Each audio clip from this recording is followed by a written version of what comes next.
Hello everyone and welcome back. Today we're doing the final installment in the Swap Meet project series, where we're not doing any projects. Instead, we're going over the results of all those projects and where the Swap Meet Hall stands today. Because some things like, oh, one of the Dells needed to have a hard drive or an SSD put in it are too boring to do a whole video on, so stuff like that. So we're just going to go over a summary of everything I've done. So yeah, that's it. Let's get into that.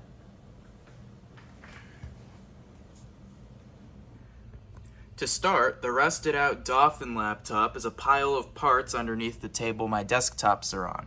In case anyone's curious, I did attempt to recap the hard drive, but unsurprisingly it had several bad traces on the controller board. It still doesn't spin up. The PowerBook 1400s, I'm showing the shelf for this, have changed quite a bit because I've been through them all with repairs, and these are the two assembled units, and then I have a parts unit up here. I'm hiding these away though in most detail because I am going to do a dedicated video on the process to get them to where they are now, so you'll have to wait for that to find out more about these. And now the Toshiba Tecra. Not a whole lot has changed with this guy since the video on getting the battery out, although I have taken the opportunity to pull the hard drive so I could get LapLink on here. And once I got LapLink on here, I could start actually moving over stuff over parallel from a computer with USB, so I got stuff like Winamp. The CTX EasyBook is unfortunately still just a pile of parts and does not work. Not much has changed with the Sony Vaio laptop I bought. I did clean the really gross melted rubber off the bottom, and even a bit got on the charger too. Ugh. It is also running its factory OS install, which is cool. Unfortunately, that had to be Windows Me, and this is a little bit sluggish.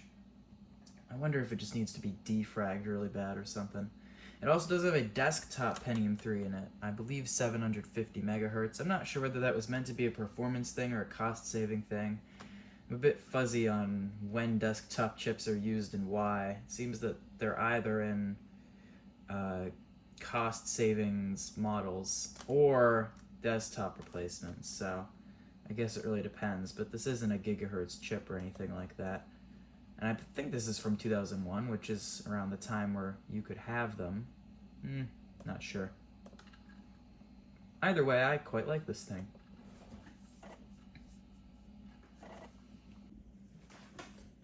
Next we have the IBM ThinkPad A22P, which on release was, I believe, just about the best ThinkPad, the most high-end model that you could buy. Which is why I was really excited when I stumbled across it for $5. I wasn't entirely sure what it was when I bought it. I knew the A series was the desktop replacements, and so I knew it was going to be nice, but I wasn't prepared. I had an inkling because of the P suffix, which normally means performance or pro or whatever, but I wasn't quite sure of how nice this thing would be if it was working, and yeah, this thing is spec-wise insane. Desktop Pentium 3, 1 gigahertz, UXGA 1600 by 1200 resolution. Like, that is basically 1080p, but in a 4:3 aspect ratio. Like, that's nuts. If you stretch that out to 16 by 10, that would be 1920 by 1200. I mean, come on. But the question is, does it work?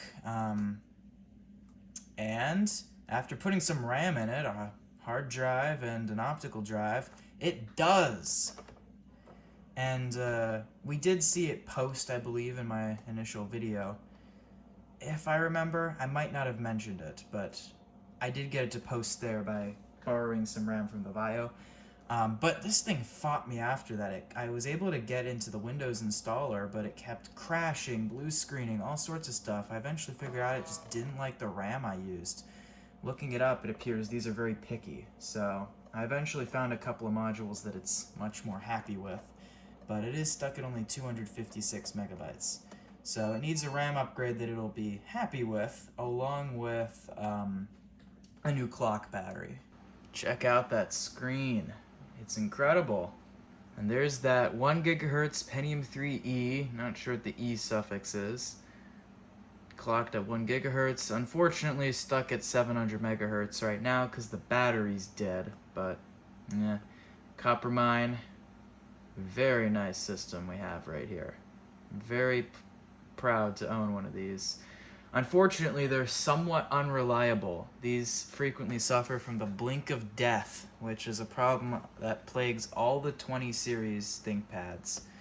So that's the T20, the A20, the X20 series, the Transnote rare tablet-y thing, and it just power manager chips on the motherboard just die.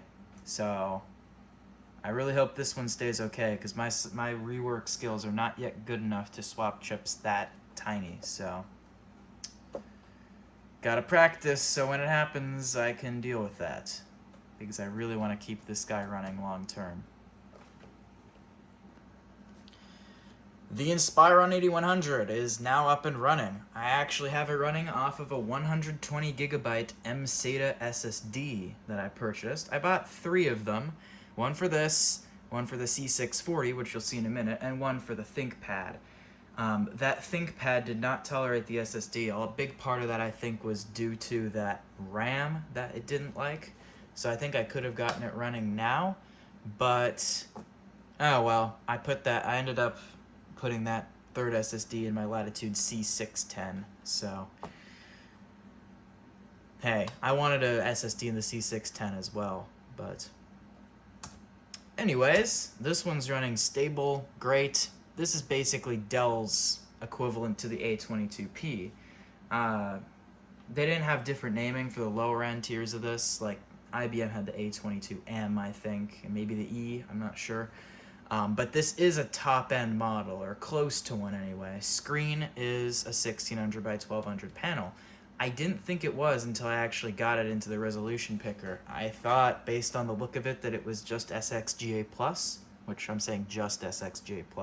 1400 by 1050 is a fine enough resolution for XP in my books. But I'm very pleased this one is also 1600 by 1200. This one does have a Pentium 3M, not a full desktop chip, but the keyboard's better. Yeah, really, I know it's treason to call this a Dell keyboard better than a ThinkPad keyboard, but this is more satisfying, clicky feel than that particular ThinkPad. That ThinkPad's keyboard's still great. It's solid, but this is better. Some ThinkPad keyboards are as good as this, but not that one in particular. This one also does give you the option of a touchpad, which is nice. The track point on it, though, isn't as good as IBM's, but it's still fine. Overall, though, this is a really nice system. Build quality might feel a little worse than the ThinkPads, and in about 10 years' time, well, with the click of death, it might be about equal, but reliability-wise, these have one of those Varda clock batteries, which I've pulled from this, and yeah, it was starting to leak. They all are. Doesn't matter how 1995 versus 01. They're all old enough at this point. So I did pull that, but 10 years time, a lot of these are going to be dead. Or rather, they're going to have dead track pads because it's right near there. It's pretty far away from the motherboard. But track pads will be in shortage soon enough for these. So, yeah. Excellent system. The speakers are blown out because for some reason all Dell speakers in this time just like to blow out. But, well, I love this thing very much. It's an excellent computer.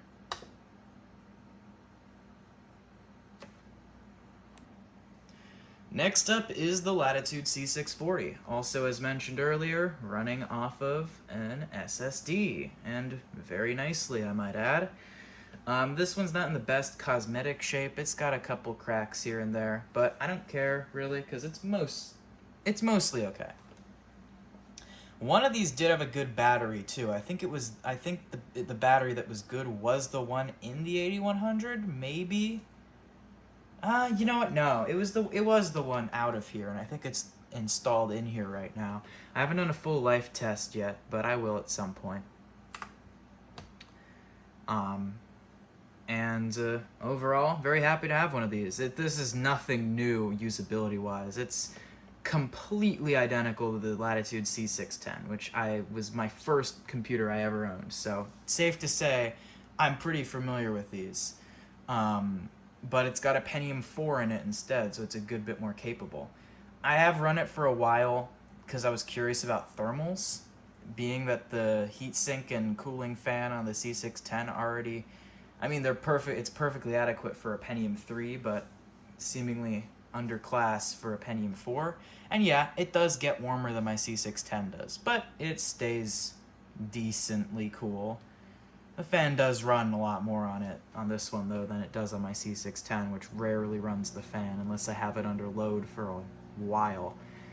But yeah, this is also better than the C610 in one other way. I believe this was standard, but it has a 1400 by 1050 screen, which in my opinion is what I consider a baseline good screen for XP. 1024 by 768 is usable, but really everything's just a bit too big on it. 1400 by 1050 I really think is that sweet spot, where 1600 by 1200 is great, but maybe everything's a little bit too small on a smaller screen. But on a 15-inch panel, it's honestly fine. At least with XP's scaling, which is non-existent. It just, everything gets smaller the higher the resolution is.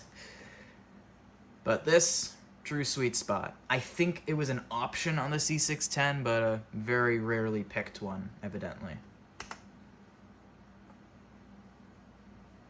So yeah, very nice system and one I'm glad to own. It does need more RAM though. I'm completely out of spare DDR1. It's only got 256 megs. It could benefit a lot from 512 or a gigabyte or 2 gigs. I'm gonna buy a RAM upgrade for it at some point. Alright, the T61, subject of last week's video. And what's changed since then? Nothing except that I've used it more. I did some work on my website on this, web browsing, media playback. Used it to look up a manual when it happened to be nearby and I needed a service guide for the PowerMac 7100, which you'll see in a minute. And really that's all. I hate work and my opinion on it remains the same. It's a nice laptop. I hate taking it apart, but it is serviceable. I mean that as in you can service it, not as in, yeah, it's serviceable, I can use it. Like, you know what I mean? Just the fitment of all the parts just isn't quite right, and I haven't been able to get it quite right. But other than that, and the fact that the hinges are incredibly stiff, excellent computer. It's a great Vista laptop. I should probably install the Middleton BIOS so I can get faster SATA speeds. It is running an SSD. One surprise that I don't remember if I mentioned is that the battery's good. Like, good, as in it runs for a while. I haven't done a formal test, but it could probably get a couple hours. Let's see what Windows thinks I'll get. I can't see, it's pretty dim. It doesn't look that way on camera, but it is. Yeah, an hour 37 minutes with 47%. So if that's to be believed, it's pretty decent. The screen automatically gets pretty dim on battery, but camera's picking it up fine. Love Windows Vista. Great OS. Definitely underrated. With all updates applied, it's very stable. The T430. Honestly, the real MVP of this haul. Not the best find. That would go to one of the vintage ones that I got for cheap. But the one I've used the most out of it so far is this one. Probably just because I've been using it as my main laptop when I'm away from my desk, which has my main laptop that I'm actually editing this video on right now and re-recording this clip because stuff's changed since I recorded originally. And I mean, you can see I have a ton of stuff open. I've upgraded this thing a good bit since I got it. Most noticeably, it now has a 1080p IPS display. I have a video coming on that at some point where I get that installed. I've also put a lot more RAM into it. It came with 4 gigs, it now has 12. At some point I'll max that out. And I have a whole laundry list of upgrades I'm gonna do. I'll get the dock I have open. Yeah, all this stuff is stuff I wanna do to this, and It's gonna be a bit expensive, but it's gonna be my main daily laptop, is my plan anyway. When I'm away from my desk, where these rows of keys died and the battery's shot. When I'm away from my desk, this will be my main laptop. Because, fun fact, my current away from my desk laptop is a Dell Latitude E7470, and I like it. It runs great. But if I throw this CPU upgrade in this one will completely crush it performance-wise, even though this is 4 years older than the E7470. So there's some practicality in this, even though it would be cheaper to just buy a T480 off eBay. But hey, T480 couldn't fit a T420 Classic keyboard, so I'll have a better typing experience, yeah, I also do have it dual booted with Linux if I do need something more modern as Windows 7 falls behind. But yeah, love this thing very, very much. It's time for the desktops. Yeah, don't worry, I haven't forgotten about them. In fact, they've been what I've been working hard on for the past few days. Getting both of them fully up and running. And so, first, the 2SI, which, if you remember, had already been recapped. I tested that it chimed, and you haven't seen it since. Well, I've since discovered that it didn't have any RAM. Well, it had the 1 megabyte that's soldered to the board, but 1 megabyte of RAM is not a lot on a 6830 based system. 2 megs is even too little, in my opinion, and on most people's opinion, on my PowerBook 100, which is 68,000. So, luckily, RAM is still pretty easy to find for one of these. Otherworld Computing still has it in stock, which is surprising. So I went ahead and blew like $50 to max it out. It's got 65 megabytes now, which is, by comparison, way too much for a 6830. But, oh, that's awkward. It's not plugged in. It might auto start. Soft power is intermittent on the thing. Other way. Yep. Sometimes soft power works, sometimes it doesn't. And now on our lovely era-appropriate monitor, we should get a video out as soon as the RAM test finishes, which it's going to take its sweet time on. For some reason, it starts in black and white every time it boots. I'm guessing because the clock battery is absent. So yep, 2SI, 66 total megs of RAM, system 7.1. This is currently running a 300 megabyte, oh no, 300 megabyte, where did that number come from? That's very wrong. 2 gigabytes, good lord, 2 gigabytes SCSI hard drive, which came out of the 7100. So, that's about all I'll say about the 2SI. It works. Soft power sometimes doesn't. Other times it does, like it just did, because it shut down instead of popping up the message that it's now safe to switch it off. So, it does whatever it feels like, and I'm not going to mess with that because the power supply is stable, and that's a miracle on its own. Oh no, guys, I jinxed it. Oh, I jinxed it. Yeah, guess what happened? Guess what stopped working right? Watch this. Power. Actually, the power strip is unplugged over here. But, yeah. That's not related.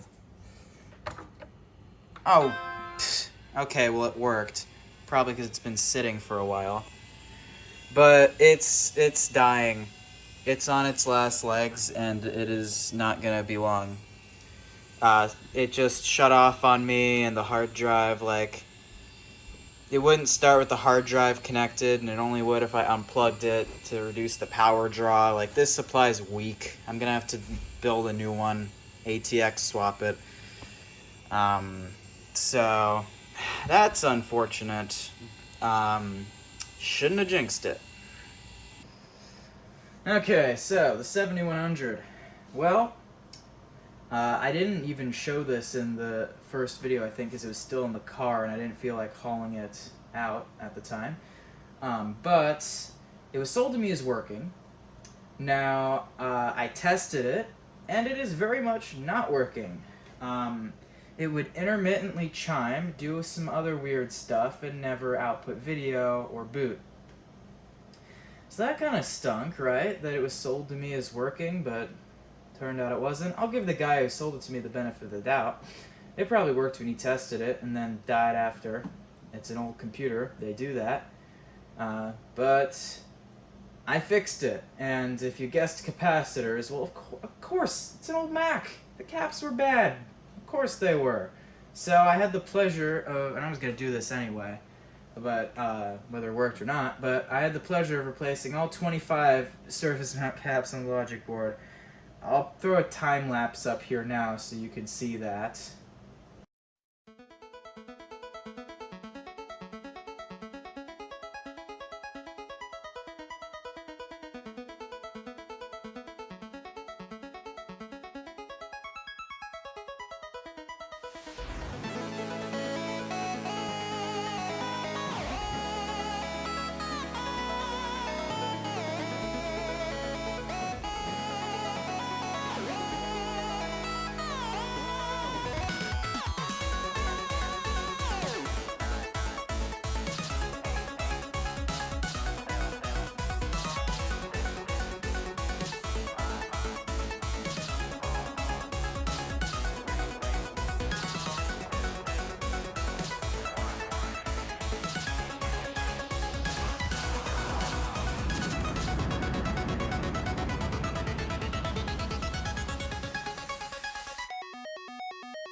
Okay, so that's done, and well, is ADB not plugged in? Come on. That's the wrong port, isn't it? Okay, where's the ADB? I need the ADB port. Come on. Dang it. Dang it. That one's ADB, okay. Okay, yeah, there it goes. Consistent chime. And I love that chime, by the way. That's the best Mac chime, in my opinion. Can we get video, please? Okay, good. Anyway, so this one works now. I still do have to recap its video card, because that has a few. I've just been procrastinating on that, but I'm gonna do that probably tomorrow. I have a bit of recapping to do tomorrow on some various assorted things. Oh yeah, and it does that too. I don't know. I don't question it. It boots up eventually. Let it have it. Have its time. I don't know. Anyway, so the reason why this one gave its hard drive to the 2SI is because this is currently running off a Blue SCSI V2 that I soldered up. Bought the kit version. So, yeah, it's working great, working fast. I had it running for hours, stable. So, the CD drive's dead. That seems to be super common on mid to late 90s Macs. I guess Apple just used some really garbage CD drives. I don't know, but mostly it's good. So, seeing as it boots, I'm not gonna mess with it too much, except for recapping the video card, which it definitely needs. But yeah, this guy has a solid 48 megs of RAM.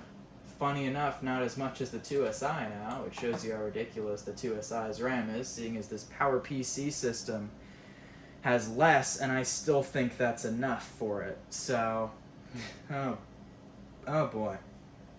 Don't even get me started on the people putting 128 megs in their SE30s. That's absurd. So yeah, it's currently running OS 8.1. It's a base model 7100. No AV, no faster chip, but it is plenty fast, honestly. Surprisingly so. It doesn't even have an L2 cache card. And yeah. Very nice little system. Could do with some retro, right? Both of these could. Maybe I'll do that at some point. Or maybe not. I'm not too bothered about it, but yeah. Oh, and yes, the whole time it has been running off of the Apple extended keyboard I lucked down on there. I did have to fix the left shift and left option keys. Both, there were a couple bad traces on its board. Something was probably spilled in there a long time ago. There was a patch all the way down on the other side here, actually, where there was a bit of corrosion. And these two keys were impacted, so I ran some patch wires. The one for options actually broke off. I need to go back in and fix that, but shift's the real important one.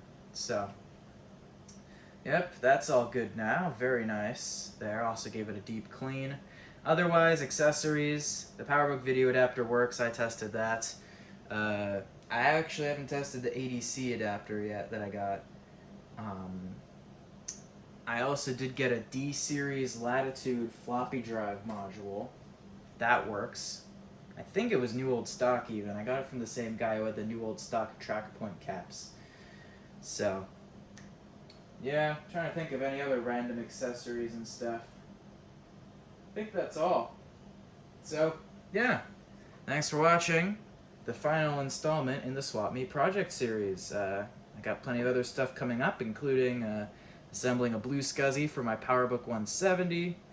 I think that's what I've got recorded as of shooting this. I also have planned the PowerBook 1400 video, the ThinkPad T430 video, and also more vintage laptop review. I want to get back to that pretty shortly. So plenty of cool stuff coming up. Hope you guys stick around. I'll see everyone next time. Have a good one. Goodbye.